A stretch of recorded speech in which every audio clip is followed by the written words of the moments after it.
Another example we're going to look at is this inequality.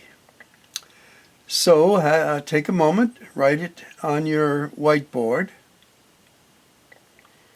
and as you think about it, you might say, what's my first step? Well, the first step would be to get rid of any fractions that you have.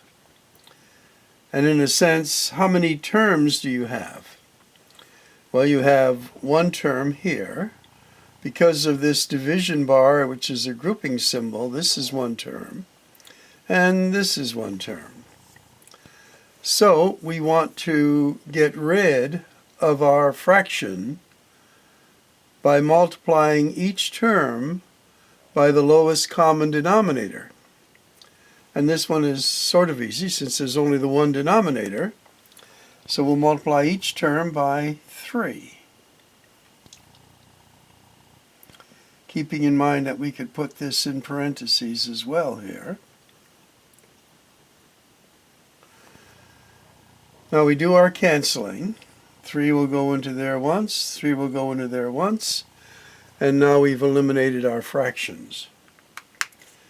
So our next step is to take it down to the next line and write it out, do the actual multiplication. 3 times negative 2 is negative 6 is less than, and then we have just what's in the parentheses now, negative 2x minus 1 is less than 6.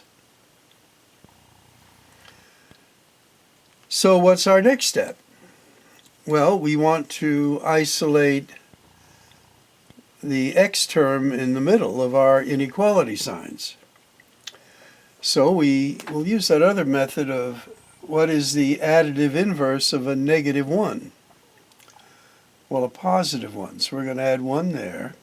But we must keep our inequality equivalent.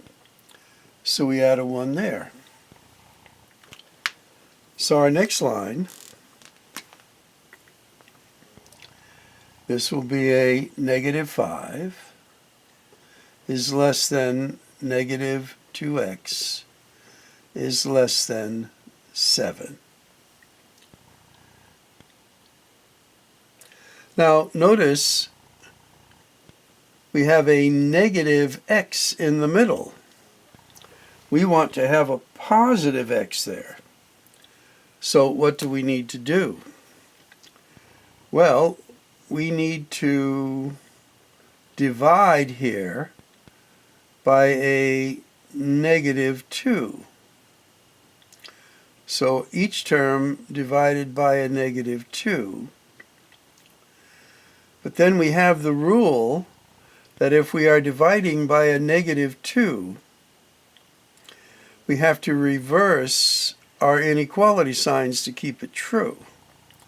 So this one will become a greater than, this will be a greater than, and we now have 5 halves. This is an x, and this is a negative 7 halves. Now, we're almost finished, but as we look at that last line, we have the negative value on the right. So that's a little bit confusing. So I would rewrite it so our negative value is over here, negative 7 halves. Now keep the, make that a 7 here nicely. We're going to keep the point toward the 7 halves here, x, and then is less than 5 halves is your final answer. Now if we wanted to put that in interval notation, we would convert it to a parenthesis because of this inequality sign, a negative 7 halves, comma, and then it goes up to 5 halves, and because of this sign, it's a parenthesis.